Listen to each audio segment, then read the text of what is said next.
ॐ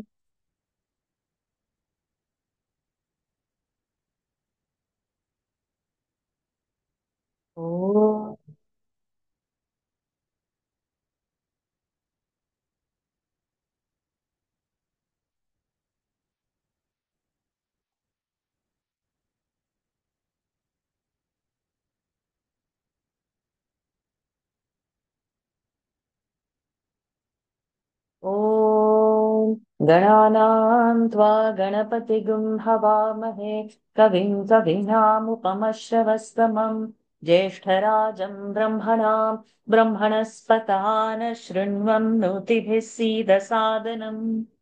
ॐ श्रीमहागणपतये नमः। सरस्वत्यै नमो नित्यम्। भद्रकाल्यै नमो नमः। वेदान्त विद्यास्थानेभ्य एव च।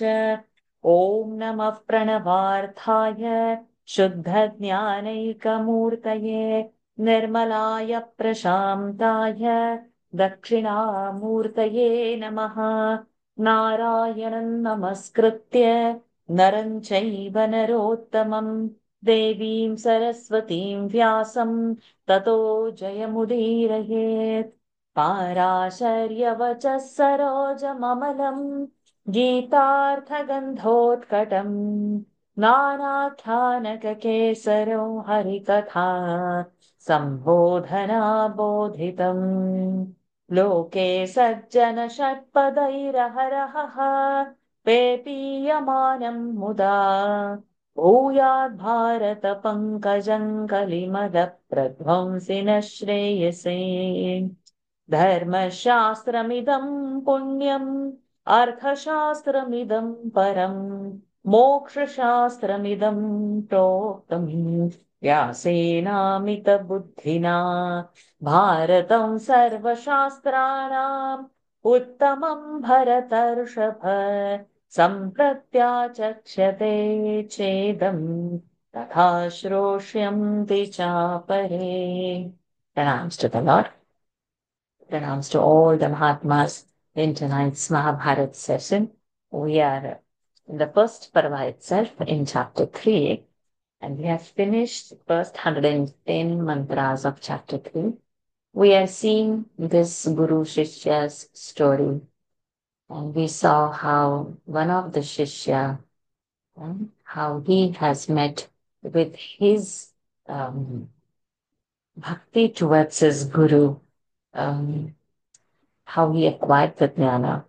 And now we are seeing the second Shishya, Uttanka's story, where when he has asked, after completing his education, what you want as a dakshina, his guru says, ask my wife. And his wife says, you go to the king and ask the king his wife's earrings. What should I? So now he has come to that king's um, place. He asked the king. King says, you go and ask to my wife directly. So first when he goes in, he doesn't see her. And he comes out and he says, you are cheating. She's not there. He says, then probably you have not done the proper ablutions, cleaning, Achmanavana. Then he sits again and he does.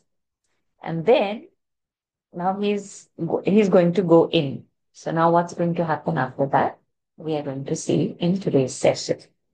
So we are going to start from 111. Volunteers, please raise your hand.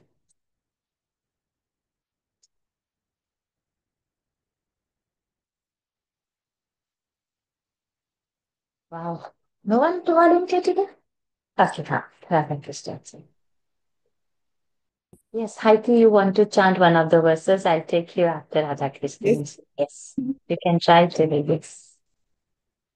Afterwards, or? Yes, yes, afterwards. After I'll take his hands and then I'll. Okay. Radha Krishna.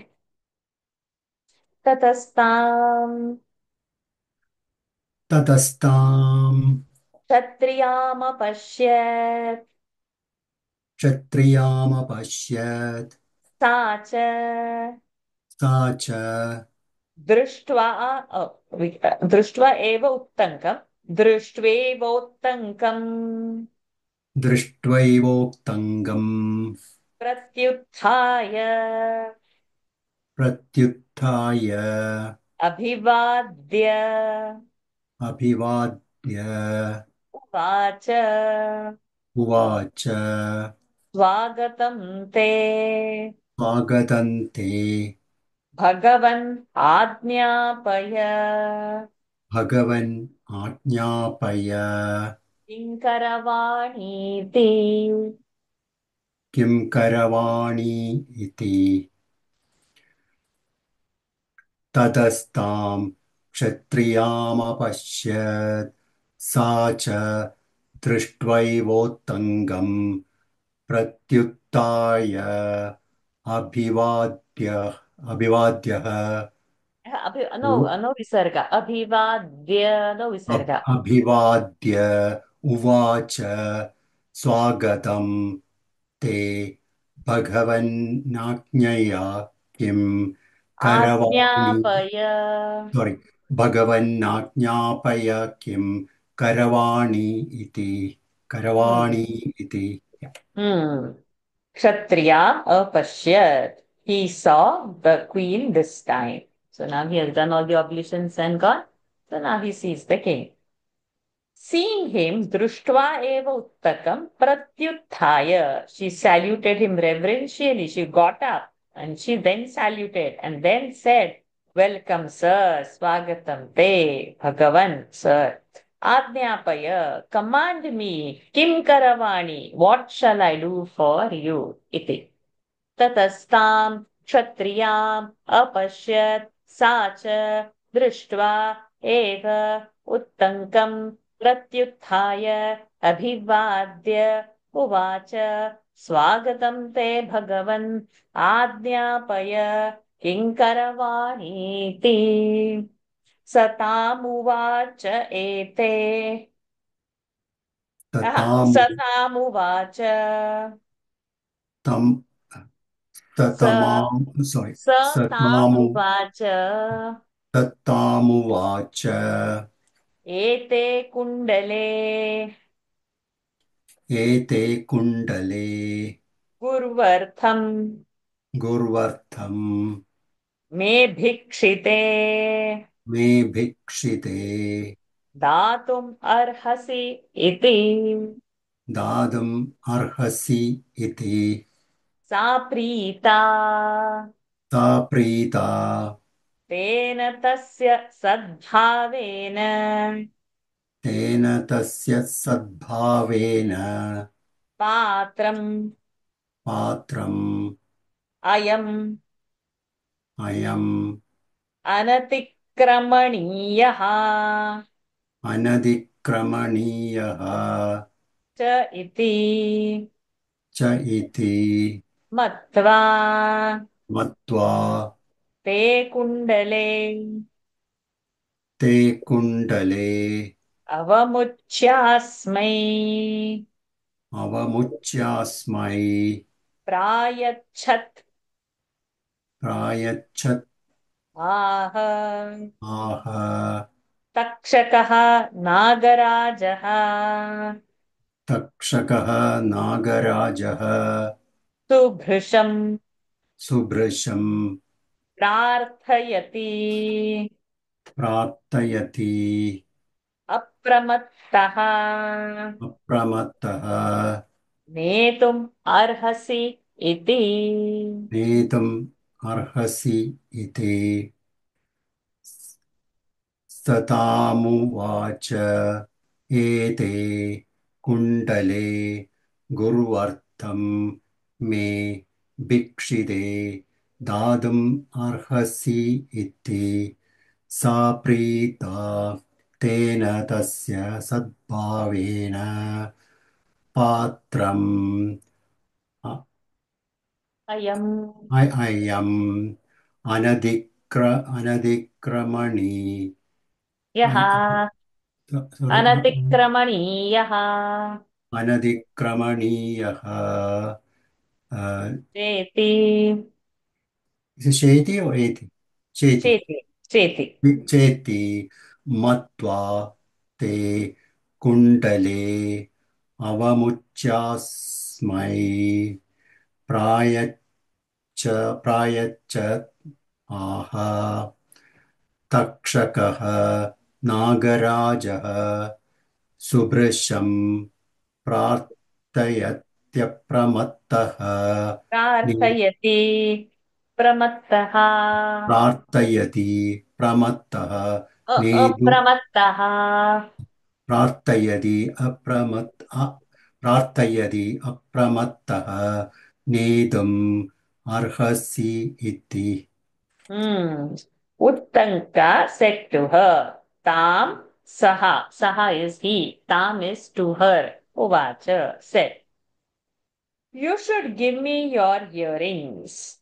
I beg them from you as I wish to present them to my preceptor. The queen, having been highly pleased with the conduct of Uttanka, thought that he was a very good man and he could not be refused. Therefore, she took off her earrings and handed them over to him. On giving them to Uttanka, she said, These earrings are very much sought after by Takshaka, the king of the Nagas. Therefore, take them with greatest care. सतामुवाच एते कुण्डले गुरुवर्थं मे दीक्षिते दातुमर्हसीति सा प्रीता तेन तस्य सद्भावेन पात्रमयमनतिक्रमणीयः च इति मत्वा ते कुण्डले अवमुच्यास्मि प्रायच्छताः तक्षकः नागराजः सुभृशं प्रार्थयति प्रमत्तः नेतुमर्हसीति स एव मुक्तः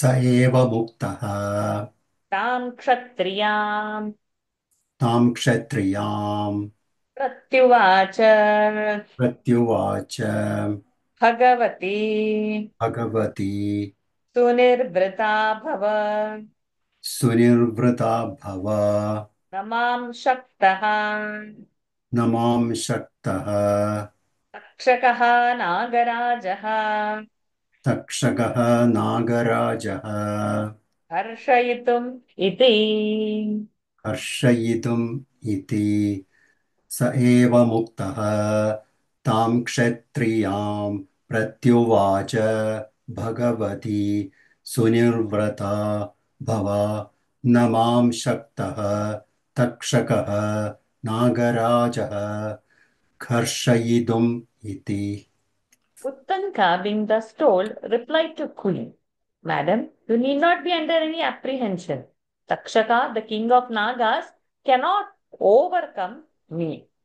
स एव मुक्तः तां क्षत्रियां प्रत्युवाच भगवती सुनिर्वृता भव न मां शक्तः तक्षकः नागराजः घर्षयितुमिति स एव मुक्त्वा स एव मुक्त्वा तां क्षत्रियाम् तां क्षत्रियाम् आमन्त्र्य आमन्त्र्य पौष्य सकाशम् आगच्छत् पौष्य सकाशम् आगच्छत् चा आह चैनम् आह चैनम् भोः पौष्यः भोः भोः नो पौष्य नो नो विसर्ग भोः पौष्य संबोधन ओके भोः पौष्य प्रीतोऽस्मि इति प्रीतोऽस्मि इति तम् उत्तङ्कम्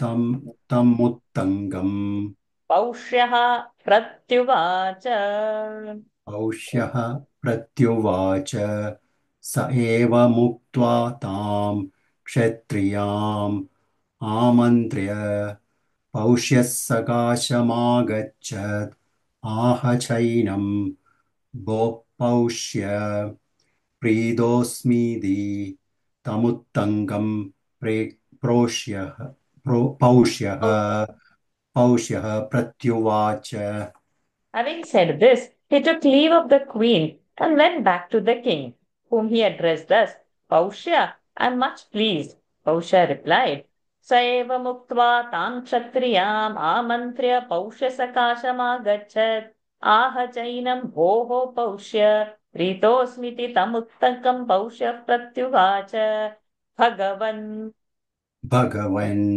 चिरेण पात्रम् आसाद्यते भवान् च चिरेण पात्रम् आसाद्यते भवान् च गुणवान् गुणवान् अतिथिः अतिथिः तदिच्छे श्राद्धं कर्तुम् क्रियताम् क्षण इति तदिच्छे श्राद्धं कर्तुं क्रियतां क्षण इति भगवन् चिरेण पात्रम् आसाद्ये भवा भवाञ्च गुणवान् अति अतिथिस् अतिथिस्तदिच्छे श्राद्ध गुणवान् अतिथिः तदिच्छे गुणवान् अतिथिः तदिच्छे श्राद्धं कर्तुं क्रियतां क्षण इति A proper man on whom charity can be bestowed is got at long intervals. You are a guest with many qualifications. Therefore, I wish to perform a shraddha. Kindly wait a little.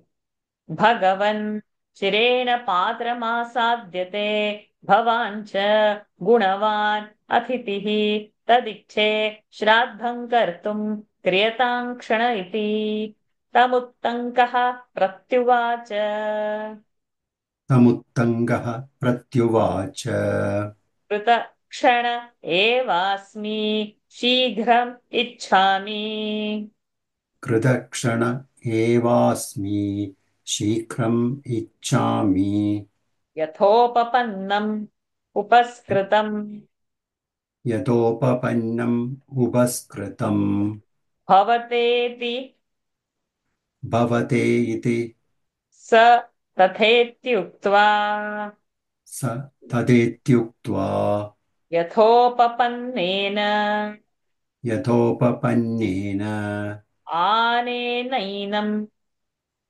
आनेनैनं भोजयामास भोजयामास तमुत्तङ्गः प्रत्युवाच कृतक्षण एवास्मि शीघ्रम् इच्छामि यथोपन्नम् उपस्कृतम् भवेदिति स तदेत्युक्त्वा यथोपपन्नेन अनैनं भोजयामास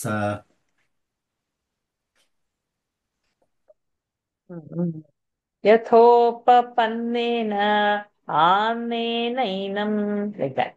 Uttanka said, yes, I shall wait. Bring soon the provisions that are ready. The king, having signified his assent, duly entertained Uttanka.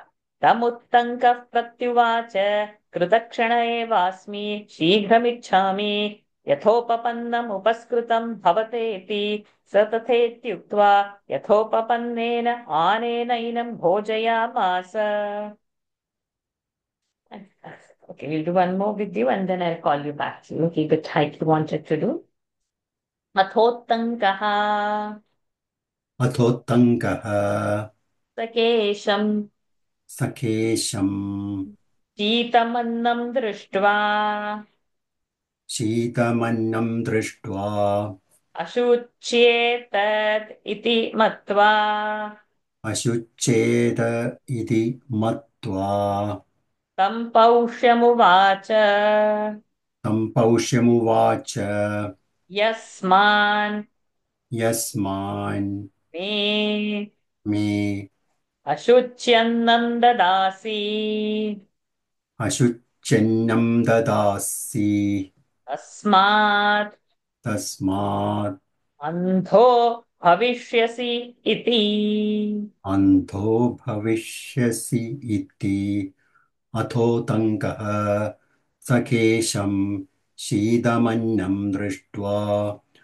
अशुच्छेददिति मत्वा तं पौष्यमुवाच यस्मान्मे अशुच्छन्नं ददासि तस्मात् अन्धो भविष्यसि इति।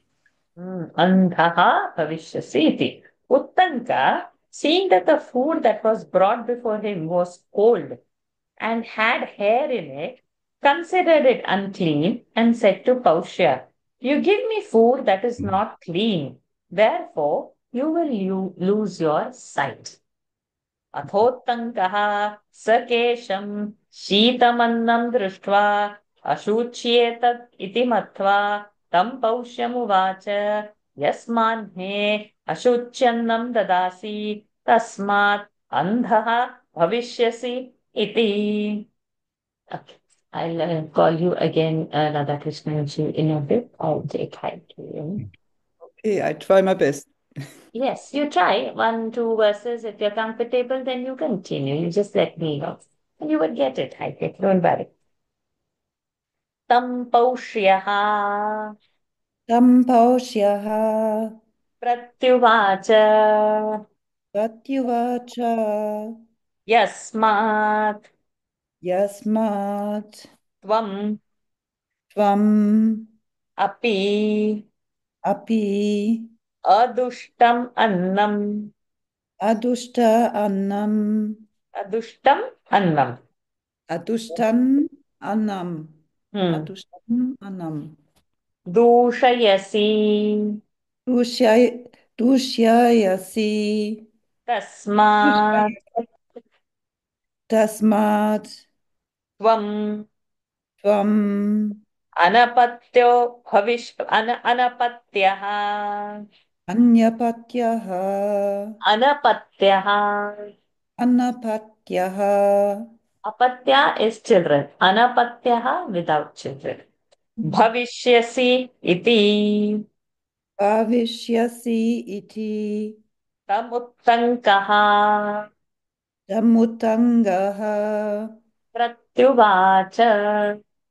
Pratyuvacha Tam Paishyaha औष्यः Paishyaha Prat Pratyuvacha प्रत्युवाच. Yasmat Vam Tvam अपि Pati अदुष्टमन्नम् Adrishta Annam Dushya Si Tasmad Tvam त्वम् Ta अनपत्यः Anapatyaha Bhavi Shyasi Iti Tas Tamutranga Pratyuvacha. Very well done. Awesome. And you are reading from Devanagari. Yes, yes. Awesome. Good. Okay. Thank you. Excellent. Excellent. I could make out your reading from the word to word, Mhm. very good. Yes, Excellent. I have So to see when you more read also few there verses like this today. weekly, when you will get like this and we will get that practice, then you will flow into it. So it's good. It's good. You read few verses, no problem. Pausha replied, "As you impute uncleanliness to the food which is clean, you will be without child." Mhm. Uttanka said. Uttanka said that will come in the next one. Tam pauष्यः प्रत्युवाच यस्मात् त्वमपि अदुष्टमन्नं दूषयसि तस्मात् त्वम् अनपत्यः भविष्यसि इति तमुत्तङ्कः प्रत्युवाच. What did Uttanka say then? न युक्तम् Na yuktam भवतान्नम् अशुचीत् bhavuta bhavat भवता भवता bhavatam al ashuja Ashu- ashujim अशुचि अशुचि ashuchi दत्त्वा datva प्रतिशापम् atishapam दातुम् datum तस्मात् tasmad अन्नमेव Annameva प्रत्यक्षीकुरु pratyakshikuru ततः tataha पौष्यः pausyaha तदन्नम् tadannam अशुचि दृष्ट्वा ashuchi društva तस्य tasya अशुचिभावम् ashuchi bhavam अपरोक्षयामास apro aparo cha yama स sa अपरोक्षयामास um aparakshya masa masa na yuktam bhavat bhavata annam shuchi अशुचि अशुचि ashuchi tatva pratishapam datum tasmat annamedva pratyakshi kuru tata pausyasta पौष्यः ततः pausya पौष्यः tataha pausyaha तदन्नम् sadanam shuchi अशुचि ashuchi um दृष्ट्वा drishtam drishtva tasya shuchi अशुचि भावम् tasya ashuchi bhava amma parokshaya amma sa अपरोक्षयामास aparokshyamasa. Mhm. It is not proper for you to curse me after having given me the unclean food. You can satisfy yourself by ocular proof. Thereupon, Pausha, by seeing it personally, satisfied himself that the food was unclean. न युक्तं भवता अन्नम् अशुचि दत्त्वा प्रतिशापं दातुं तस्मात् अन्नमेव प्रत्यक्षीकुरु ततः पौष्यः तदन्नम् अशुचि दृष्ट्वा तस्य अशुचिभावम् अपरोक्षयामास. You can do one more, Heike. Okay. अथ Ata तदन्नम् tadanam मुक्तकेश्याम् muktakeshyam स्त्रिया priyam स्त्रिया sorry yas स्त्रिया यत्कृतम् yat yat kritam अनुष्णम् anushnam सकेशम् sakesham sorry सकेशम् च sakesham cha अशुचि अशुचेत्येतत् asuchi asuchi अशुचेत्यदिति अशुचेत्तदिति asuchi तदिति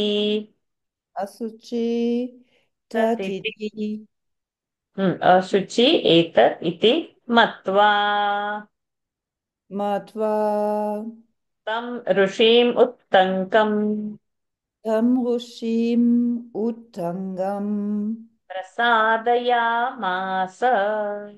prasadayamasa ata taddanam mukta keshyam stiya nee sti, stiya yak yatkutam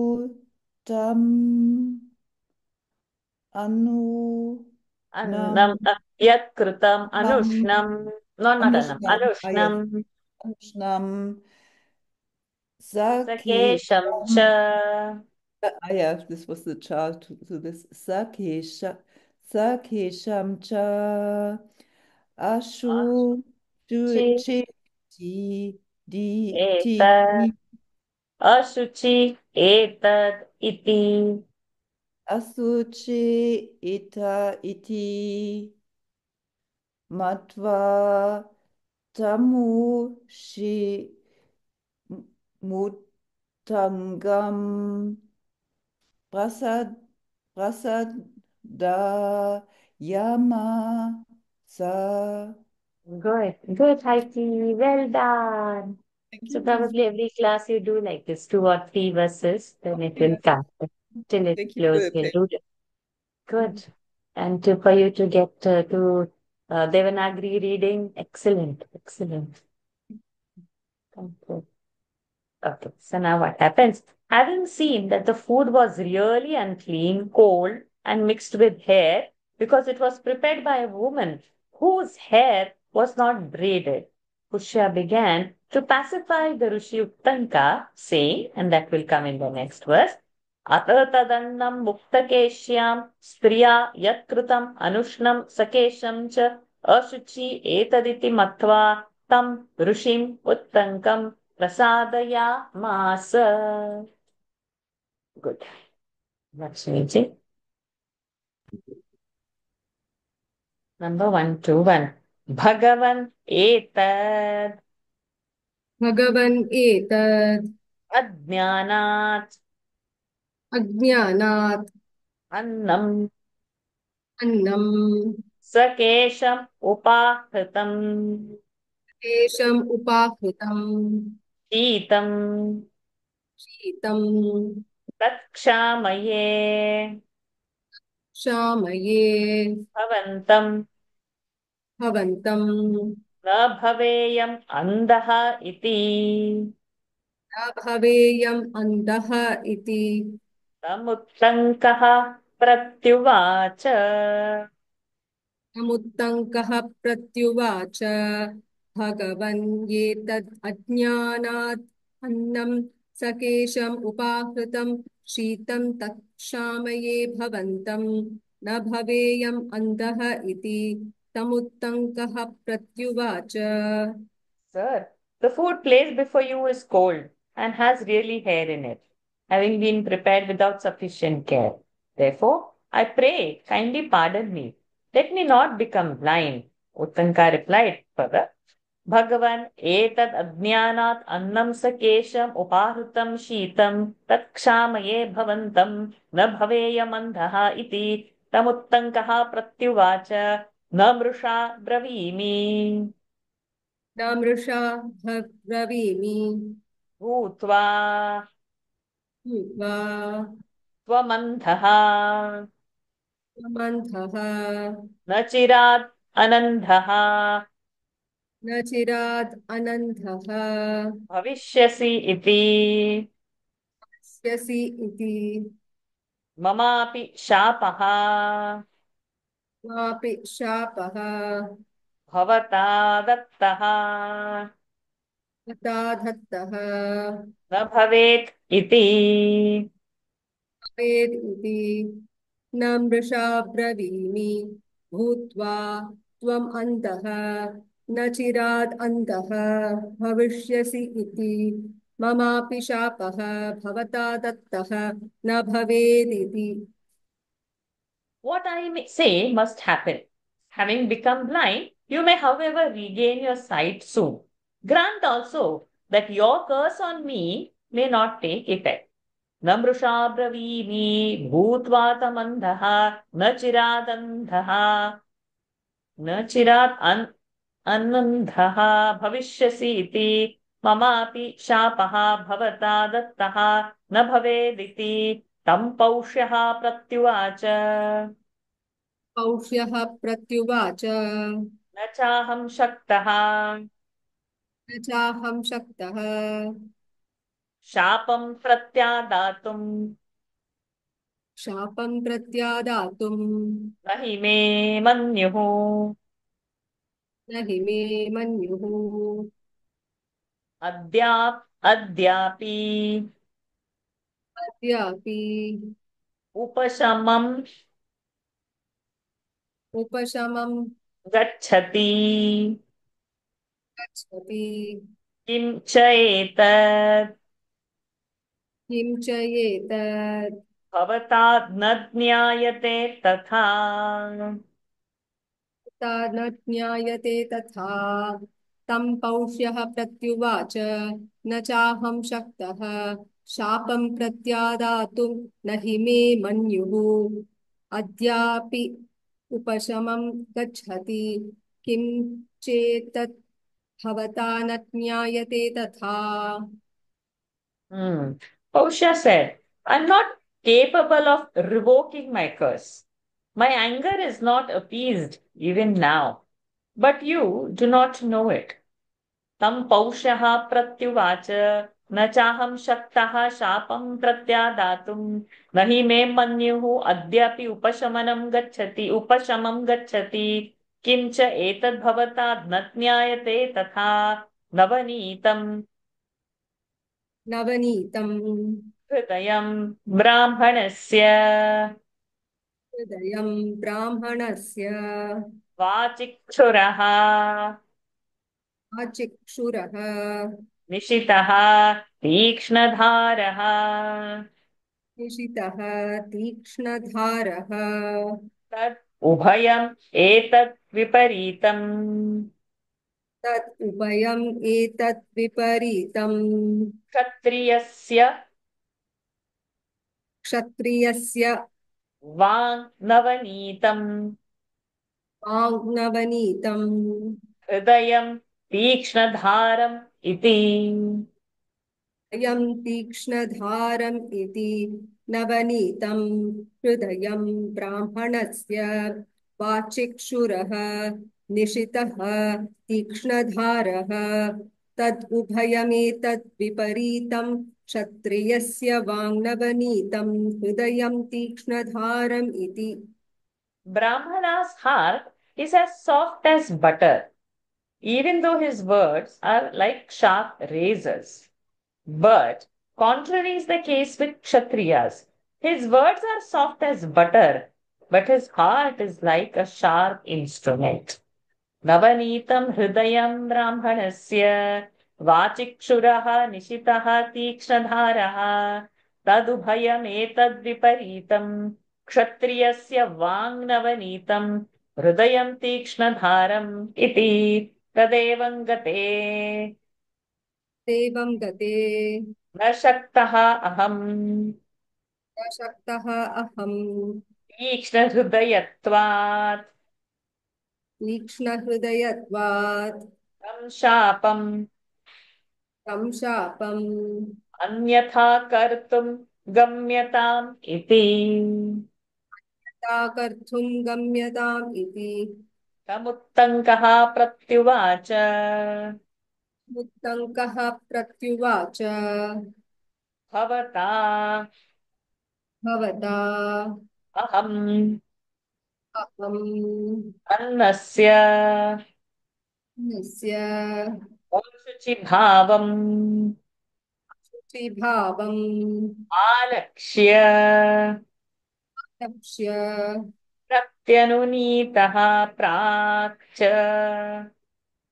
प्रत्- प्रत्यनुनीतः प्राक् च अभिहितम् ते अभिहितम् तदेवं गते न शक्तः न शक्तः अहं तीक्ष्णहृदयत्वात् तं शापम् अन्यथा कर्तुं गम्यताम् इति तमुत्तङ्कः प्रत्युवाच भवता भवता अहम् अन्नस् अन्यस्य अशुचि भावम् आलक्ष्य प्रत्यनुनीतः प्राक् च ते अभिहितम् Such being the case, I cannot revoke my curse, as my heart is very hard. You may go. Uttanka replied, I showed you the uncleanliness of the food placed before me. I am also pacified by you.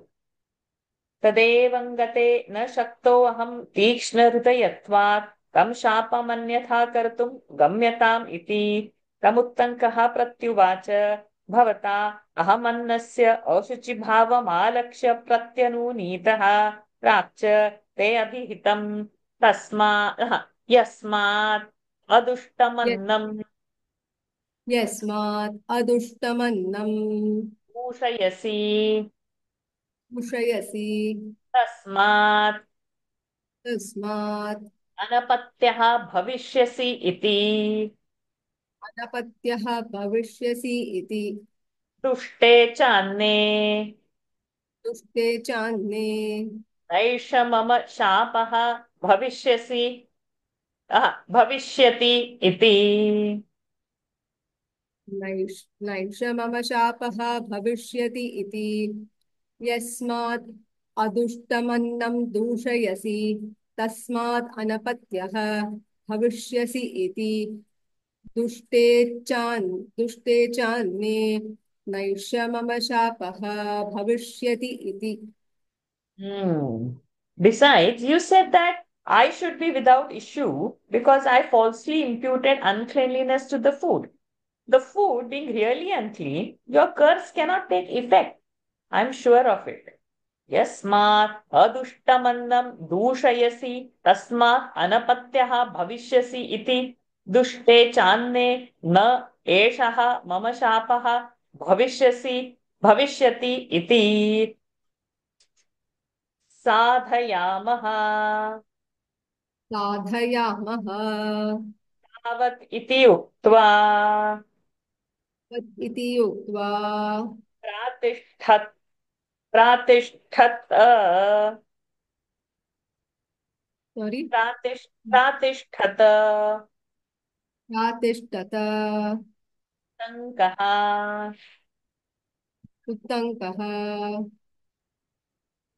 ते कुण्डले गृहीत्वा कुण्डले गृहीत्वा सोऽपश्यत् सोऽपश्यत् अथ पथि नग्नम् अपथि नग्नं क्षपणकम् क्षपणकम् आगच्छन्तम् गच्छन्तम् मुहुर्मुहुर्दृश्यमानम् च मुहुर्मुहुर्दृश्यमानं च साधयामः तावत् इति उक्त्वा प्रातिष्ठत उत्तङ्कः ते कुण्डले गृहीत्वा सोऽपश्यद् अथ पतिनग्नक्षपणकम् आगच्छन्तं मुहुर्मुहुर्दृश्यमानं च Tankah, having said this, went away with the earrings.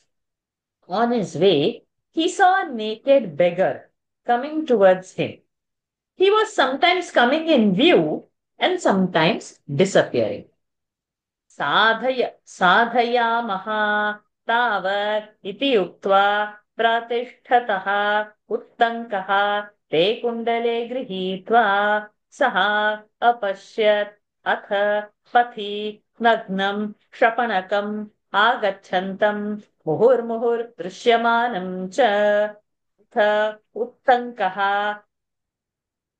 अथ उत्तङ्कः ते कुण्डले ते कुण्डले सन्न्यस्य अन्यस्य भूमौ भूमौ उदकार्थम् कार्तं प्रचक्रमे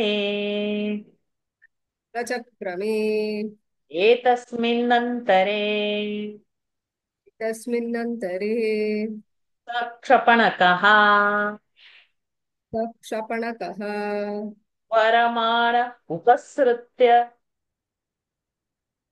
स्वरमाण उपसृत्य ते कुण्डले गृहीत्वा प्राद्रवत् ते कुण्डले गृहीत्वा प्राद्रवत् अथः उत्तङ्कः ते कुण्डले सन्न्यस्य भूमौ उदकार्थं प्रचक्रमे एतस्मिन् अन्तरे स क्षपणकः वरमाण उपसृत्य ते कुण्डले गृहीत्वा प्राग्रवत् Kanka, having occasion to have some water, placed the earrings on the ground and went for it. In the meantime, the beggar came quickly to the place and taking up the earrings, ran away. अथ उत्तङ्कः ते कुण्डले सन्न्यस्य भूमौ उदकार्थं प्रचक्रमे एतस्मिन्नन्तरे स क्षपणकः त्वरमाणपसृत्य ते कुण्डले गृहीत्वा प्राद्रवत्. Okay. I will do one more with you and then again. So we'll alternate between you and Tata Krishnaji. तमुत्तङ्कः अभिसृत्य तमुत्तङ्कः अभिसृत्य कृतोदककार्यः उदोदककार्यः शुचिः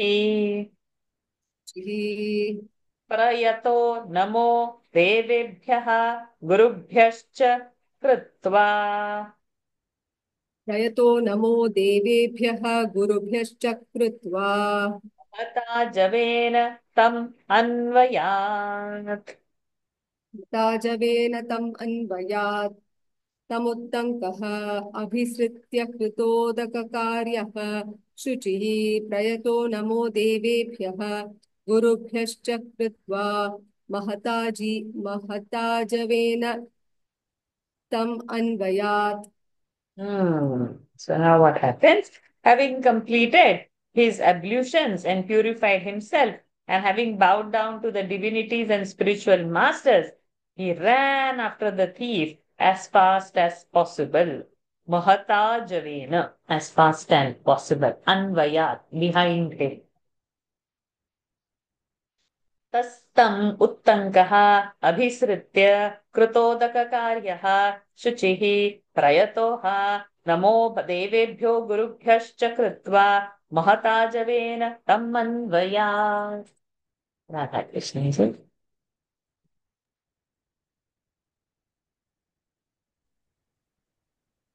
तस्य तक्षकः तस्य तक्षकः दृढमासन्नः दृढमासन्नः सतं जग्राह सतं जग्राह गृहीतमात्रः गृहीतमात्रः स तद्रूपं विहाय सतद्रूपं विहाय क्षकस्वरूपं कृत्वा तक्षकस्वरूपं कृत्वा सहसा धरण्यां विवृतम् सहसा धरण्यां विवृतम् महाबिलं प्रविवेश.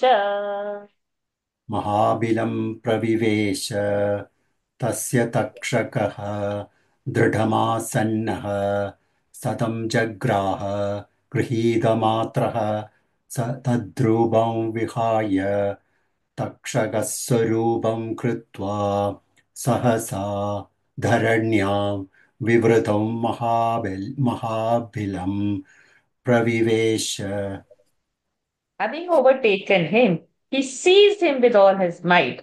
But the disguised Takshaka, suddenly quitting the form of the beggar, assumed his own real form and quickly disappeared into large hole in the ground. Mahabila Pravivesha. Tasya Takshakaha दृढम् आसन्नः सतं जघ्राह गृहीतमात्रः स तद्रूपं विहाय तक्षकस्वरूपं कृत्वा सहसा धरण्यां विवृतं महाबिलं प्रविवेश प्रविश्य च प्रविश्य च नागलोकं नागलोकम् स्वभवनम् अगच्छ. स्वभवनम् अगच्छत् अथ उत्तङ्कः अथ उत्तङ्गः उम्, तस्याः क्षत्रियायाः तस्याः क्षत्रियायाय यायाः क्षत्रियायाः क्षत्रियाया Kshatriya. Kshatriya. Oh, Kshatriyayaha. Yeah. Malayaha is there, no? Yeah. Kshatriyayaha. Kshatriyayaha. Vachasmrutva. Vajasmritva. Tam takshakam anvagaccha. तं तक्षकम् अन्वगच्छत् प्रविश्य च नागलोकं स्वभवनम् अगच्छत् अतः उत्सङ्गः तस्याः क्षत्रियायाः वचः स्मृत्वा तं तक्षकम् अन्वगच्छत्. Hmm. Entering the region of the Nagas, he proceeded to his own home. Uttanka, remembering the words of the queen, pursued Takshaka. Pravishya cha Nagalokam swabhavanam agachat. Atha tasyaha kshatriyayaha vachasmrutva tam takshakam anvagachat. Satadbilam dandakashthena chakhana. स तद् स तद्विलं तद्विलं Bilam. तद्विलं दण्डकाष्ठे Bilam. Yeah Bilam. विलं yeah B, B, Yeah. Satadvilam dandakashtena B, chakhan. Bilam. Bila is a Wow. V here. That's why. Yeah. Okay. Oh, it is V. It should be Bilam. Uh, Tadbilam. Yeah. B. Okay. Tadbilam dandakashtena chakhan. Chakhana, na Chakhan. cha ashak, na cha shakat, Na chashakat. tam klishyamanam, Tam krishyamanam. indraha, Indraha. apashyat, Apashyat. savajram preshayamasa. सवज्रं प्रेषयामास स स तद्बिलं दण्डकाष्ठेन चखान न ना नाशक sorry चखान न चाशक तं Klishyamanam, क्लिश्यमानम् इन्द्रः अपश् what is that? apashyat. अपश्यत् सवज्रं प्रेषयामास. He began to dig open the hole with a stick, but it did not make much progress. Seeing his distress, Indra sent his thunderbolt to his assistance.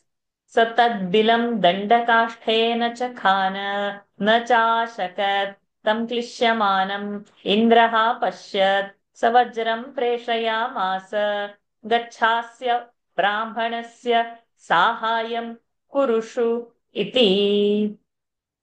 गच्छास्य ब्राह्मणस्य साहाय्यं कुरुषु इति. अथ वज्रं दण्डकाष्ठम् अनुप्रविश्य अथ वज्रं दण्डकाष्ठम् अनुप्रविश्य तद्बिलम् अदारयत्. तद्बिलम् अदारयत्.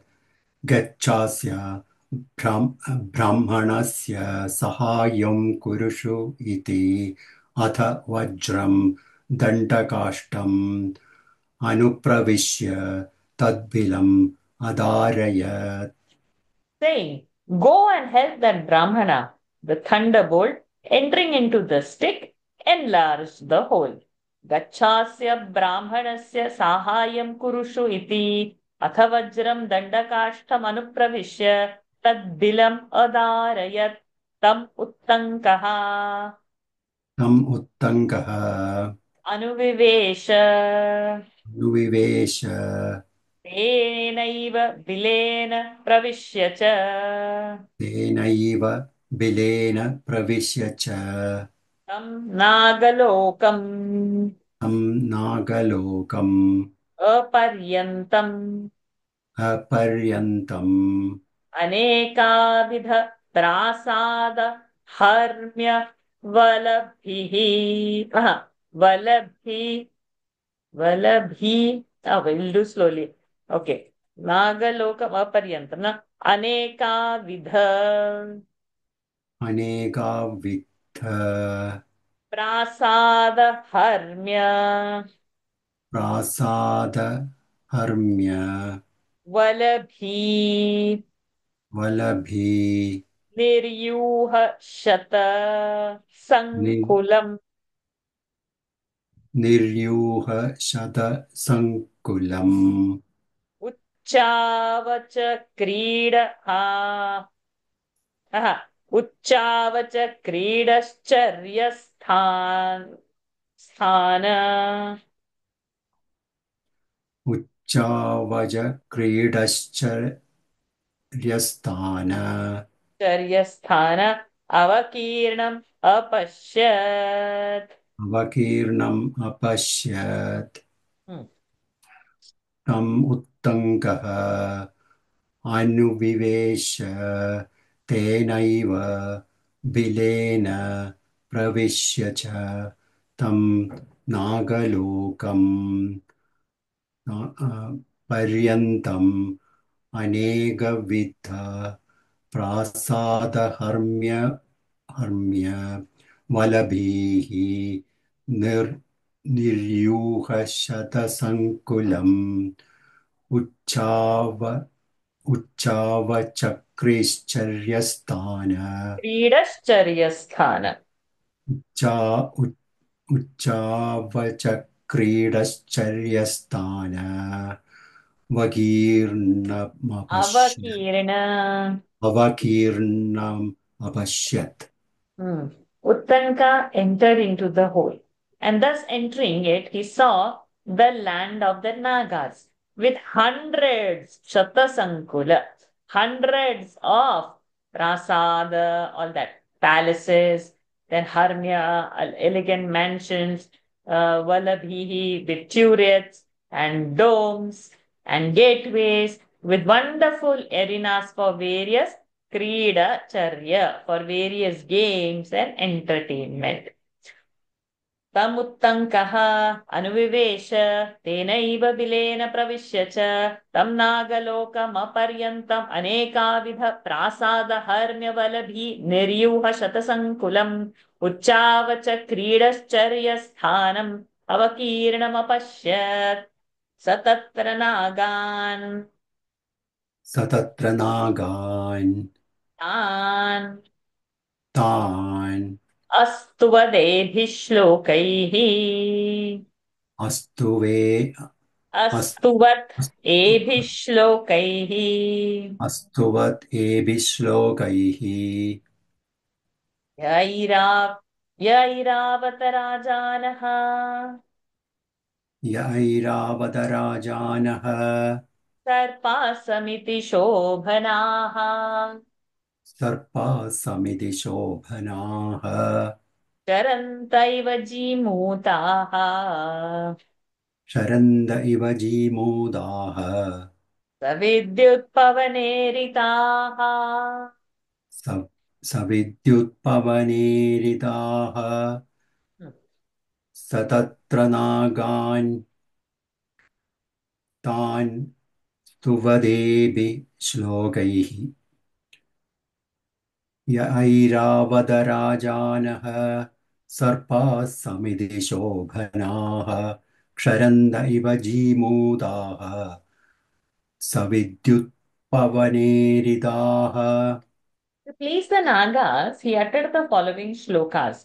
O serpents, subjects of the king Airavat, you are brilliant in battles. You shower weapons like clouds, charged with lightning and driven by wind.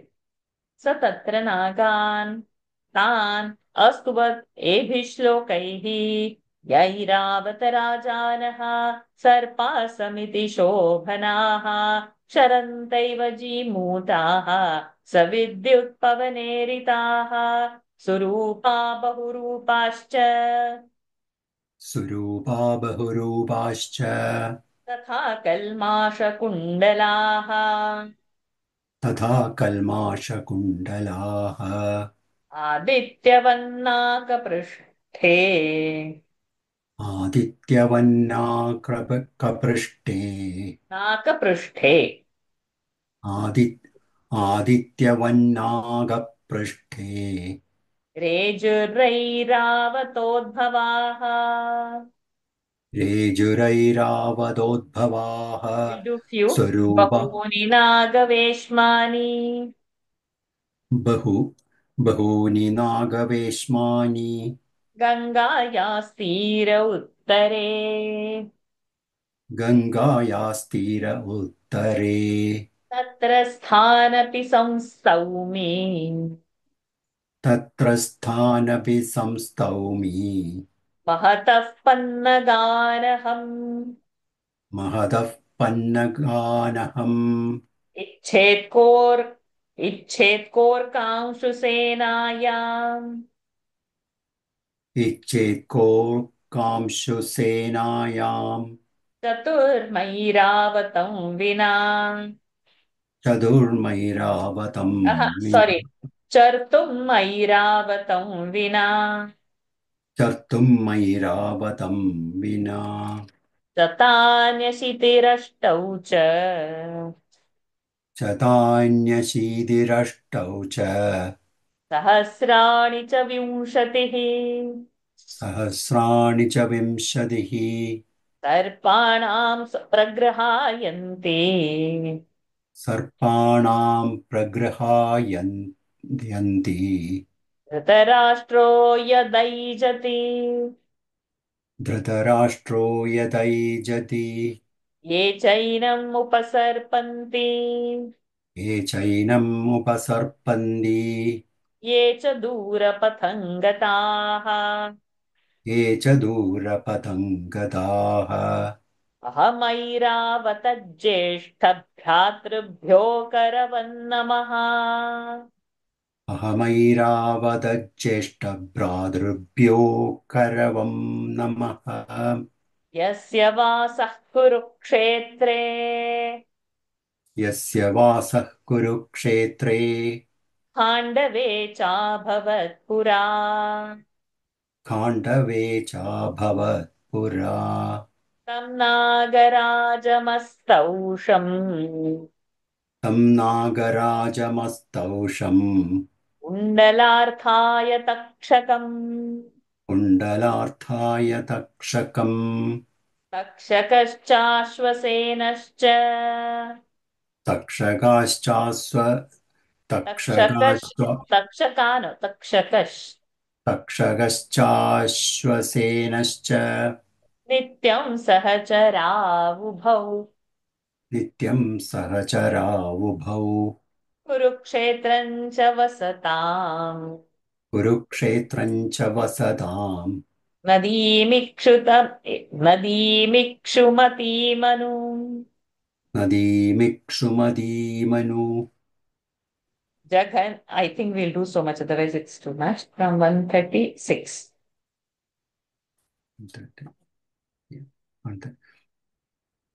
Surupa बहुरूपाश्च तथा कल्माषकुण्डलाः आदित्यवन्नागपृष्ठे रेजुर्रैवावतोद्भवाः बहूनि नागवेश्मानि गङ्गायास्तीर उत्तरे तत्र तत्र स्थानभिः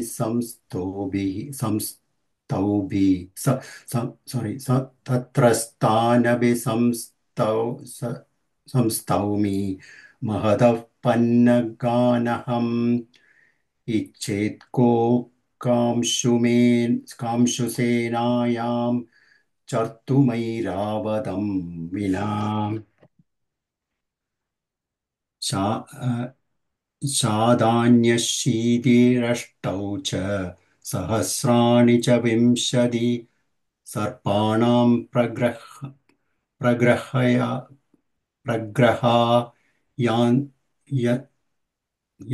यन्ति धृतराष्ट्रो यदैजति चैनमुपसर्पन्ति ये च दूरपथं गताः अहमैरावदज्येष्ठभ्रातृभ्यो करवं नमः यस्य वासः कुरुक्षेत्रे खाण्डवे चाभवत् पुरा तं नागराजमस्तौषं कुण्डलार्थाय तक्षकश्चाश्वसेनश्च नित्यं सहचरावुभौ कुरुक्षेत्रं च वसतां नदीमिक्षुमदीमनु. Thank you. Thank you, Ramakrishnan. Beautiful, variously formed, decked with many colored earrings. O children of Airavat, you shine like the sun in the sky. These are many settlements of Nagas on the northern banks of the Ganges, and there do I often worship the great Nagas. Who but Airavat can desire to move in the burning sun? When Dhritarashtra goes out, 28,008 Nagas follow him. I salute you all that have Airavat for their elder brother, whether you live near him or stay at a distance from him. In order to get back my earrings, I worship you, Takshaka, the Naga king, who formerly lived in Kurukshetra and the forest of Khandava. I, Takshaka and Ashwasena, were constant companions when they lived in Kurukshetra on the banks of river Ikshumati. Surupa बहुरूपाश्च तथा कल्माषकुण्डलाः आदित्यवन्नाकपृष्ठे रेजुरैरावतोद्भवाः बहूनि नागवेश्मानि गङ्गायास्तीर उत्तरे तत्र स्थानपि संस्तौमि महतः पन्नगानहम् इच्छेत्कोर्कांशुसेनायां चर्तुमैरावतं विना शतान्यशीतिरष्टौ च सहस्राणि च विंशतिः सर्पाणां प्रग्रहायन्ति धृतराष्ट्रो यदैजति ये चैनम् उपसर्पन्ति ये च दूरपथं गताः अहमैरावतज्येष्ठभ्रातृभ्यो करवन्नमः यस्य वासः कुरुक्षेत्रे खाण्डवे चाभवत्पुरा तं नागराजमस्तौषं कुण्डलार्थाय तक्षकम् तक्षकश्चाश्वसेनश्च नित्यं सहचरावुभौ कुरुक्षेत्रं च वसता नदीमिक्षुमतीमनु. Oh, Nandita-ji, you are back?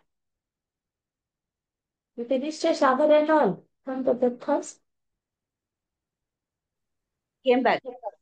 Came back, you finished your purificatory thing? Yeah, we had that itself, completed everything. From the death house, you took shower. No, that itself we had everything completed. 2 Okay. times we had.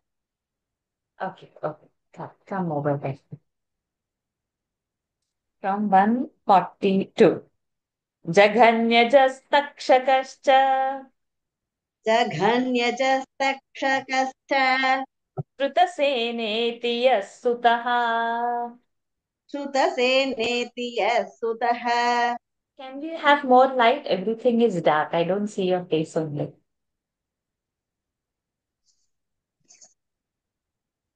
Ah. I don't know how to keep that.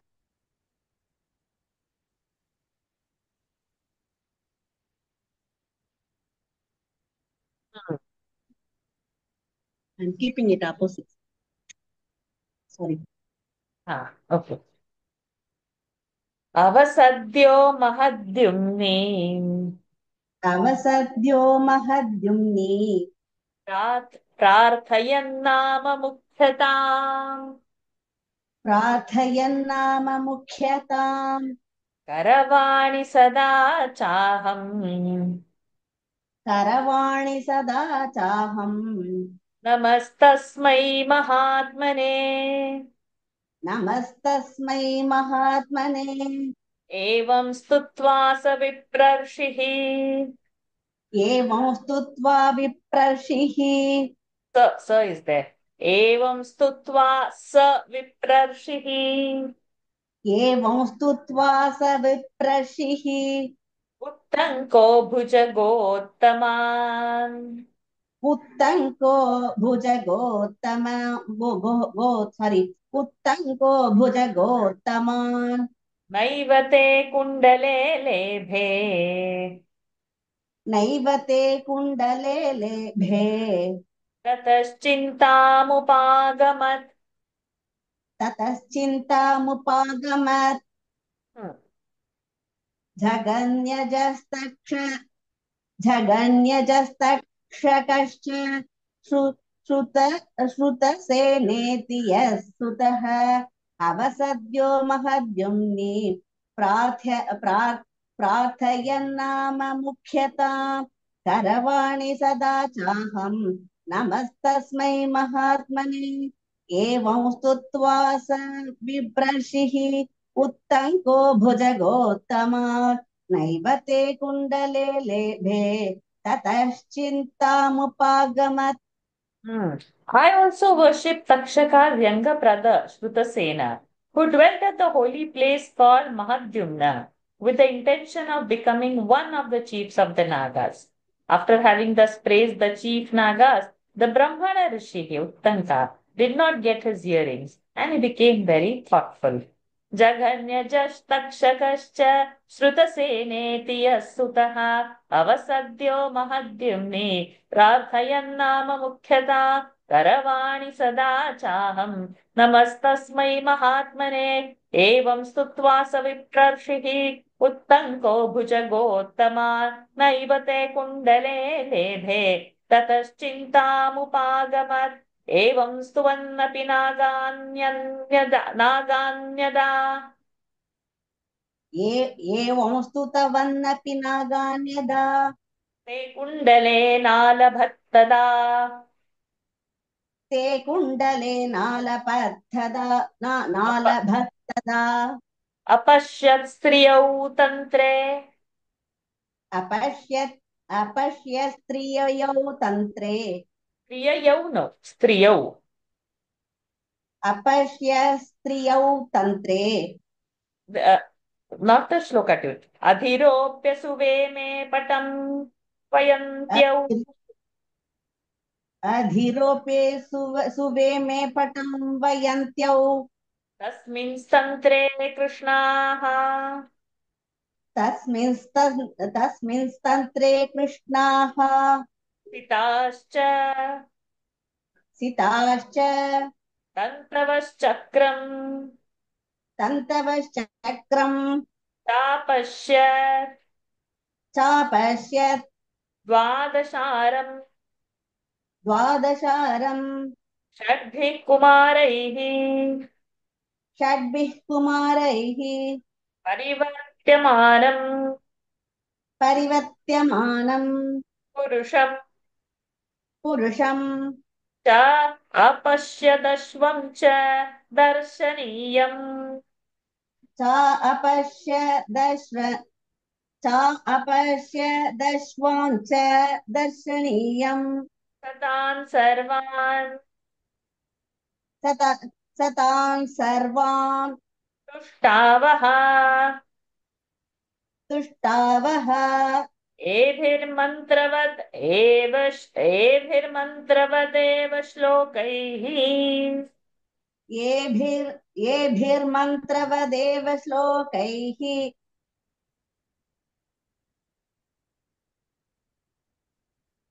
एवं सुवन्नपि एवं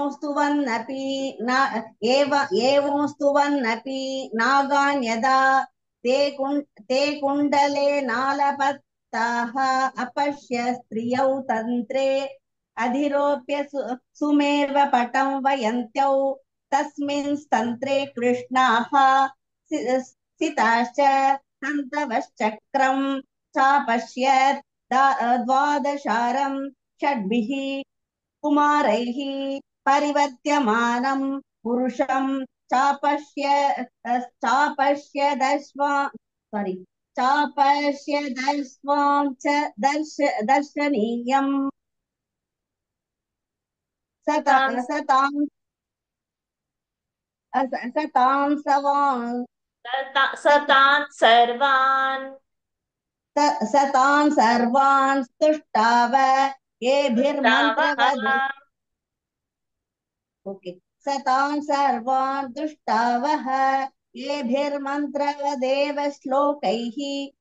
When he saw that he did not get the earrings, although he had worshipped the Nagas, he looked around him and beheld two women working in a loom with a fine shuttle and weaving a piece of cloth. There were black and white threads in the loom. He also saw a wheel with 12 spokes, which was turned round by 6 boys. He also saw a man with a horse. In order to please them all, he uttered the following mantras. एवं स्तुवन्नपि नागान् यदा ते कुण्डलेनादभत् तदा अपश्यत् स्त्रियौ तन्त्रे अधिरोप्य सुवेमे पटं वयन्त्यौ तस्मिन् तन्त्रे कृष्णाः सिताश्च तन्तवः चक्रं चापश्यत् द्वादशानं षड्भिः कुमारैः परिवर्त्यमानं पुरुषं च पश्यत् अश्वं च दर्शनीयं सतान् सर्वान् तुष्टावः एभिर्मन्त्रपदेव श्लोकैः त्रीण्यर्पितान्यत्र शतानि मध्ये त्रीण्यर्पितान्यत्र शतानि मध्ये षष्टिश्च नित्यं चरति ध्रुवेऽस्मिन् षष्टिश्च नित्यं चरति ध्रुवेऽस्मिन् चक्रे चतुर्विंशति पर्वयोगे चक्रे चतुर्विंशति पर्वयोगे चतुर्विंशति चक्रे चतुर्विंशति पर्वयोगे षड्वै कुमाराः परिवर्तयन्ति षड्वै कुमाराः परिवर्तयन्ति त्रीण्यर्पितान्यत्र शतानि मध्ये षष्टिश्च नित्यं चरति ध्रुवेऽस्मिन् चक्रे चतुर्विंशति पर्वयोगे षड्वै कुमाराः परिवर्तयन्ति. This wheel, the circumference of which is marked by 24 divisions, representing 24 lunar changes, contains 360 spokes. It is continually set in motion by 6 boys. त्रीण्यर्पितान्यत्र शतानि मध्ये षष्टिश्च नित्यं चरति ध्रुवेऽस्मिन् चक्रे चतुर्विंशति पर्वयोगे षड्वै कुमाराः परिवर्तयन्ति तन्त्रं चेदं विश्वरूपे युवत्यौ तन्त्रं चेदं विश्वरूपे युवत्यौ वयतस्तन्तून्यसततं वर्तयन्त्यौ वयतस्तन्तून् सततं वर्तयन्त्यौ कृष्णांसितांश्चैव विवर्तयन्त्यौ कृष्णासितांश्चैव विवर्तयन्त्यौ भुजान्यजस्रं भुवनानि चैव भूतान्यजस्रं भुवनानि चैव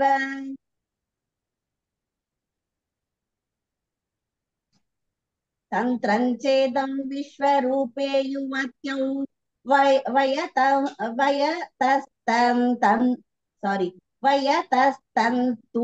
सततं वर्तयन्त्यौ कृष्णासितांश्चैव विवर्तयन्त्यौ भूतान्यजस्रं भुवनानि चैव. These maidens, representing the universe, are continually weaving a cloth with white and black threads, creating innumerable words and millions of beings to inhabit them. तन्त्रं चेदं विश्वरूपे युवत्यौ वयतस्तन्तून् सततं वर्तयन्त्यौ कृष्णांसितांश्चैव विवर्तयन्त्यौ भूतान्यजस्रं भुवनानि चैव वज्रस्य भर्ता भुवनस्य गोप्ता वज्रस्य भर्ता भुवनस्य गोप्ता वृत्रस्य हन्ता नमुचेर्निहन्ता वृत्रस्य हन्ता नमुचेर्निहन्ता कृष्णे वसानो वसने महात्मा कृष्णे वसानो वसने महात्मा सत्यानृते यो विविनक्ति लोके सत्यानृते यो विविनक्ति लोके वज्रस्य भर्ता भुवनस्य गोप्ता वृत्रस्य हन्ता नमुचेर्निहन्ता कृष्णे वसने महात्मा सत्यानृते यो विविनक्ति लोके. The master of thunder, the protector of the universe, the slayer of Vritra and Namuchi, O illustrious one, wearing the black cloth, O deity, who displays truth and untruth in the universe. And then it will continue in the next verse. वज्रस्य भर्ता भुवनस्य गोप्ता वृत्रस्य हन्ता नमुचेर्निहन्ता कृष्णे वसानो वसने महात्मा सत्यानृते यो विविनक्ति लोके यो वाजिनं गर्भमपां पुराणम्. यो वर्जिनं गर्भमपां पुराणम्. वाजिनं यो वाजिनं गर्भमपां पुराणम्. वैश्वानरं वाहनमभ्युपैति वैश्वानरं वाहनमभ्युपैति नमोऽस्तु तस्मै जगदीश्वराय. नमोऽस्तु तस्मै जगदीश्वराय लोकत्रयेशाय पुरन्दराय. लोकत्रयेशाय पुरन्दराय यो वाजिनं गर्भमपां पुराणम् वैश्वानरं वाहनमभ्युपैति नमोऽस्तु तस्मै जगदीश्वराय लोकत्रयेशाय पुरन्दराय. Once the horse that has obtained from the depths of the ocean, and which is but another form of Agni, I bow to you, O Supreme Being, O Lord of the three worlds, O Purandara. Yo vajinam garbhamapam puranam Vaishvanaram vahanam abhyupaiti Namostu tasmai jagadishwaraya Lokatrayeshaya purandaraya Tatasayenam purushah praha. ततः स एनं पुरुषः प्राह प्रीतोऽस्मि प्रीतोऽस्मि तेऽहम् अनेन स्तोत्रेण तेऽहम् अनेन स्तोत्रेण किं ते प्रियं करवाणि किं ते प्रियं करवाणि इति स तमुवाच. इति स तमुवाच. ततः स एनं पुरुषः प्राह प्रीतोऽस्मि ते ते अमने तेऽहम् अनेन ते स्तोत्रेण मम ते मम अनेन स्तोत्रेण ते अहम् सारी ते अहम् अनेन स्तोत्रेण किं ते करवाणि इति स तमुवाच. Then said the man with the horse, I have been much pleased with your adoration. What good can I do to you? Tatasayanam purusha praha Ritosmi tehamanena stotrena kim te priyam karavani iti satamuvacha nagame vashami yuhu iti. नागामे वशमीयुः इति स चैनं पुरुषः पुनरुवाच स चैनं पुरुषः पुनरुवाच एतमश्वम् अपाने धमस्वेति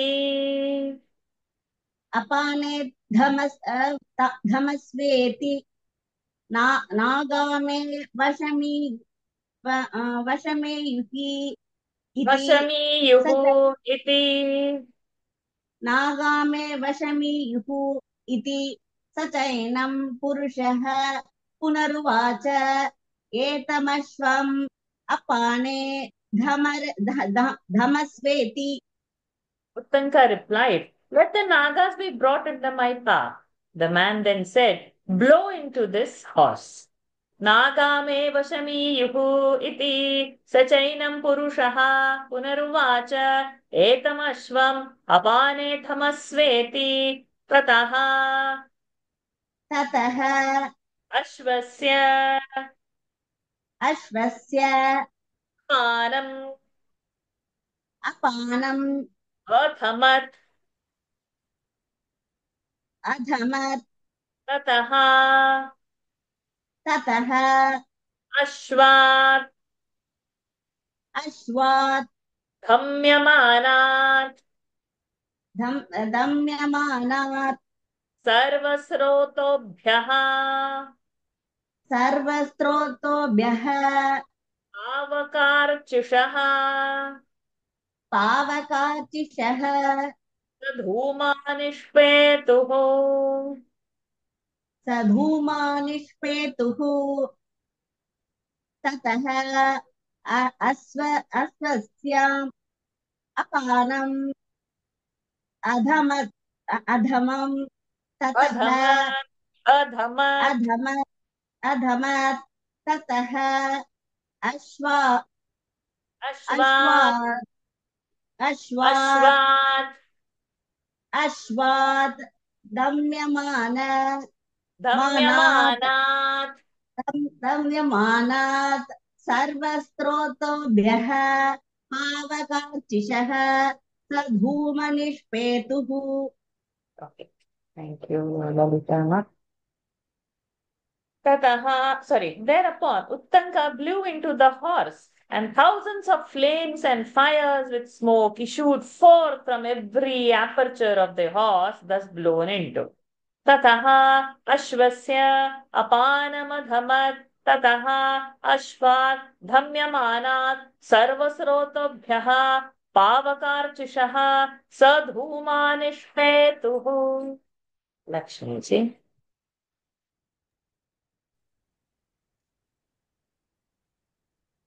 ताभिः नागलोकः ताभिः नागलोकः उपधूपिते उपधूपिते अथ सम्भ्रान्तः अथ सम्भ्रान्तः तक्षकः तक्षकः अग्नेः अग्नेः तेजोभयात् तेजोभयात् विषण्णः विषण्णः कुण्डले गृहीत्वा कुण्डले गृहीत्वा सहसा भवनात् सहसा भवनात् निष्क्रम्य निष्क्रम्य उत्तङ्कम् उवाच उत्तङ्कम् उवाच ताभिः नागलोकः उपधूपिते अथ सम्भ्रान्तः तक्षकः अग्नेः तेजोभयाद्विषण्णः कुण्डले गृहीत्वा सहसा भवनात् निष् निष्क्रम् निष्क्रम्यो निष्क्रम्य सहसा भवनात् निष्क्रम्य उत्तङ्कम् उवाच The land of Nagas was at the point of being burnt down. When Takshaka, taking the earrings, hastened to Uttanka from his palace and said, Tabhir Nagaloka Upadhite, Tabhihi Nagalokaha Upadhupite, Atha Sambhrantaha Takshakaha, Agnehe Tejo Bhayat Vishannaha, Kundale Grihitva Sahasa Bhavanaत् Nishkramya उत्तङ्कम् उवाच इमे कुण्डले गृह्णातु भवान् इति इमे कुण्डले गृह्णातु भवान् इति स ते प्रतिजग्राह उत्तङ्कः स ते प्रतिजग्राह उत्तङ्कः प्रतिगृह्य च प्रतिगृह्य च कुणले इट् इस् दैट् कुण्डले देयर इस् अ टाइपो कुण्डले अचिन्तयत् कुण्डले अचिन्तयत् इमे कुण्डले गृह्णातु भवान् इति स ते प्रतिजग्राह उत्तङ्कः प्रतिगृह्य च कुण्डले अचिन्तयत् Pray, sir, take back your earrings. Receiving back his earrings, Uttanka thought, Ime kundale grihatu bhavaniti sate pratijagraha Uttankaha pratigruhya cha kundale achintayat adya tat punyakam अद्य तत्पुण्यकम् upadhyayinya दूरं च उपा sorry, उपाध्यायिन्या दूरं च aham abhyagataha अहम् अभ्यागतः स कथं संभावयेयम् इति स कथं सम्भावयेयम् इति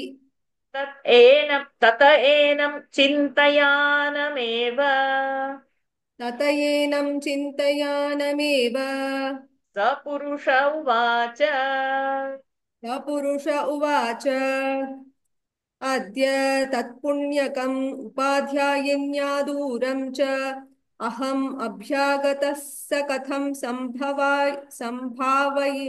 सम्भावयेयम् इति ततयेनं चिन्तयानमेव स पुरुष उवाच Today is the sacred day mentioned by my preceptress. I am at a distance. How can I, therefore, show my regard for her, I by presenting her with the earrings? When he was thus meditating, the man said, Adya tat punyakam upadhyayinya duram cha aham abhyagatah sakatham sambhavayeyam iti tata enam chintayanameva sapurusha uvacha. Sambhavayeyam is to gift. So recently only I learnt a Malayalam word for envelope, which you give, like put some money and give it to people, right? On whatever occasion, housewarming, marriage, or whatever. So they call that envelope Sambhavana. So I didn't know then envelope is a Sambhavana, from which the gift is given, Sambhavana. Yes, Sambhavana undana parana. So, oh, cover. Otherwise, they call it a cover also. So the cover is English word, but this Sambhavayeyam is the gift he has brought. And that correlation, I just thought when reading that Sambhavana, the envelope is a Sambhavana. That's called. Very, very interesting Ushaji, words. I even to pandits when we give dakshina in Tamil also we say sambhavana. see. So I learned this very recently. Okay, next. Did I read that? Huh. Uttankam enam ashvam adhiroha tvam. Uttanka enam ashvam adhiroha उत्तङ्क येनम् अश्वम् अधिरोह tvam kshanena eva upadhyaya prapayishyati iti. त्वां क्षणेन एव उपाध्यायकुलं प्रापयिष्यति इति उत्तङ्क येनम् अश्वम् अधिरोह त्वां क्षणेन उपाध्यायकुलं Kshanena प्रापयिष्यति eva. Eva is the one. Okay क्षणेन एव उपाध्यायकुलं प्रापयिष्यति इति Uttanka, get on this horse. Enam ashvam adhiroha. Tvam kshanena eva. He will take you in a moment itself. Upadhyaya kulam prap. To the family of your preceptor. Uttanka enam eva ashvam adhiroha. Tvam kshanena eva upadhyaya kulam prapayishyati. You will reach that. सतथेत्युक्त्वा तथा इति उक्त्वा सतथेत्युक्त्वा स तथेत्युक्त्वा तमश्वमधिरुह्य कामश्वमधिरुह्य प्रत्याजगाम प्रत्याजगाम उपाध्यायकुलम् उपाध्यायकुलम् उपाध्यायिनी च उपाध्यायिनी च स्नाता स्नाता केशान् केशान् आवापयन्ति आवापयन्ति उपविष्ट उपविष्ट उत्तङ्कः उत्तङ्कः न आगच्छति इति न आगच्छति इति शापायास्य शापायास्य मनोदधे मनोदधे स तथेत्युक्त्वा तमश्वमधिरुह्य प्रत्याजगाम उपाध्याय कुलम् उपाध्यायिनी च स्नाता केशान् आवापयति आवापयति अवापयन् अयन्ति नकार is also there. आवापयन्ति उपविष्टो उत्तङ्कः न आगच्छति इति शापायास्य मनोदधे Uttanka signified his ascent, mounted the horse, and reached his preceptor's house in a moment's time. The preceptress, after bathing, was dressing her hair, sitting and thinking that if Uttanka did not come, she would curse him. स तथा इत्युक्त्वा तम् अश्वमधिरुह्य प्रत्याचगाम उपाध्यायकुलम् उपाध्यायिनी च स्नाता केशान् आवापयन्ती उपविष्ट उत्तङ्क न गच्छतीति शापायास्य मनोदधे अथ तस्मिन्नन्तरे स उत्तङ्कः प्रविश्य स उत्तङ्कः प्रविश्य उपाध्यायकुलम् उपाध्यायकुलम् उपाध्यायिनी उपाध्यायिनीम् अभ्यवादयत् अभ्यवादयत् ये चास्यै कुण्डले ये चास्यै कुण्डले प्रायच्छत् प्रायच्छत् सा चैनं प्रत्युवाच सा चैनं प्रत्युवाच अथ तस्मिन् अन्तरे स उत्तङ्कः प्रविश्य उपाध्यायकुलम् उपाध्यायिनीम् अभ्यवादयत् ते चास्यै कुण्डले प्रायच्छत् सा चैनं प्रत्युवाच At this very time, Uttanka entered the house of his preceptor and made proper salutation to his preceptress.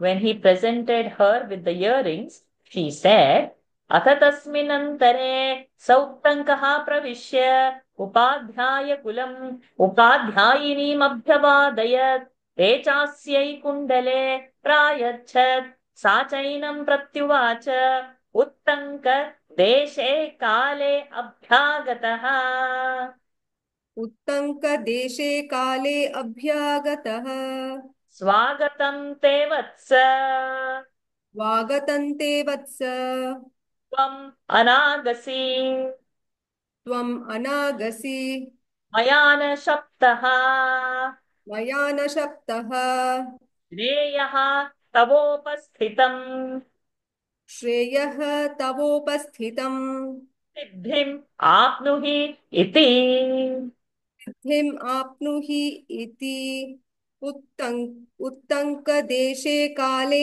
अभ्यागतः स्वागतं ते वत्स त्वम् अनागसि मया न शप्तः श्रेयः तवोपस्थितम् सिद्धिम् आप्नुहि इति Tanka, you have come at a proper time. Welcome, my child. As you are innocent, I do not curse you. Good fortune will come to you. Let your wishes be crowned with success. Uttanka deshakale abhyagataha swagatam te vatsa tvamanagasi maya na shaptaha shreyaha tavopasthitam siddhimapnuhi iti. We'll do two more verses. I know the time is up, but we'll do two more. अथोत्तङ्कः अथोत्तङ्कः उपाध्यायम् उपाध्यायम् अभ्यवादयत् अभ्यवादयत् तमुपाध्यायः प्रत्युवाच तमुपाध्यायः प्रत्युवाच वत्स उत्तङ्कः वत्स उत्तङ्कः स्वागतं ते स्वागतन्ते किं चिरं कृतम् इति किञ्चिरं कृतम् इति अतो अथोत्तङ्कः उपाध्यायम् अभ्यवादयत् तम् उपाध्यायः प्रत्युवाच वत्स उत्तङ्कः स्वागतन्ते किञ्चिरं कृतम् इति Then did Uttanka salute his preceptor, and his preceptor said, Uttanka, my child, welcome to you. What made you to be so long away? Atha Uttankaha upadhyayam abhyavadayat tamupadhyayah pratyuvacha vatsa Uttanka swagatam te kim chirang kritamiti tamuttanka upadhyayam pratyuvacha. अमुत्तङ्क उपाध्यायं प्रत्युवाच ओहो भोः क्षेण मे नागराजेन विग्रहः कृतः तक्षकेण मे नागराजेन विघ्नः कृतः अस्मिन् कर्मणि अस्मिन् कर्मणि तेन अस्मि नागलोकं गतः तेन अस्मि नागलोकं गतः तमुत्तङ्क उपाध्यायं प्रत्युवाच भोः तक्षकेण मे नागराजेन विघ्नः कृतः अस्मिन् कर्मणि तेन अस्मि नागलोकं गतः Thank you, Lakshmi ji. I wanted to complete the chapter, but it's already so much time and only few verses are only one more page to go actually. Uttanka replied to the preceptor, the king of the Nagas, Takshaka, offered obstruction to the business I went, and therefore I had to go to the land of the Nagas. Tamuttankaha upadhyayam pratyuvacha ho ho takshakena me nagarajena vignaha krutosmi karmani tenasmi nagalokam gataha. Then he has few of his questions which he will ask, which we will take not next week because it will be the eve of Vishu and we'll not have next Sunday session. We will have in the following week. I'll post it. But if you, in the mind, if you want to get a completion, you read the English and read, don't read the Sanskrit. So in your mind, the story's completion will come. So he has few questions to ask about what he saw over there and all, and the chapter ends. And we will be very happy to see the next chapter, which is not even a quarter page. Then we'll finish fourth chapter also next when we meet. We'll finish the third chapter. We'll finish the fourth chapter. We'll enter the fifth chapter also. So it will be very fast thereafter. Fifth chapter small, sixth chapter, the big, big things we have covered. It's nice and it's so much to learn. How they go and all, we should not ask those questions. They have got to go to Nagaloka. How, yeah, at those times, whatever. Probably Lord will only show us what is an Nagaloka. Anyways, let's end today's session. ॐ पूर्णमदः पूर्णमिदं पूर्णात् पूर्णमुदच्यते पूर्णस्य पूर्णमादाय पूर्णमेवावशिष्यते ॐ शान्तिः शान्तिः शान्तिः हरिः ओम् श्रीगुरुभ्यो नमः हरिः ओम् श्रीकृष्णार्पणमस्तु. Hari Om everyone. It missed my mind and suddenly I remember Shubha Ram Navami. I thought today I'll start with one Rama Shloka, but it didn't happen that way. But may Lord Ram reside in our heart always, and may we try to follow his path of dharma, which is so difficult. And in all difficulties of life, we should think of Ram and how he was composed and try to imbibe a point some percent of it so that we would also see the difficulties gracefully and not leave dharma just seeing the difficulty. Sometimes we have that tendency. If there is some difficulty, we want to bypass something and go somewhere. but being steadfast in dharma. That's why he's Purushottama.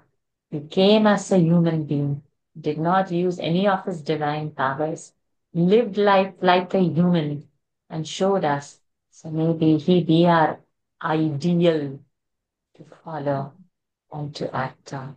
Happy Ram Navami to all of you. Hari Om. Thank you for joining. Happy Ram. Thank you, Happy Usha ji. Ramanavami. Happy Thank you. Ram Navami. Hari Om. Thank you. Ramanavami. Thank you, Thank you. Ashaji. Oh, You remember this one? yes. 2011. I Oh, printed out and kept it always in my file. oh my God. You all, everybody I can should- see that that was how I looked 10 years ago. Did you all see that? Show me again once. It was at Navaratri in 2011. My God, I don't even remember this. I This keep it sentence. always with me in my file on Navaratri. You. Thank you. Hari Om, everyone. Thank you for joining. Hari Om, Usha ji. Hari Om.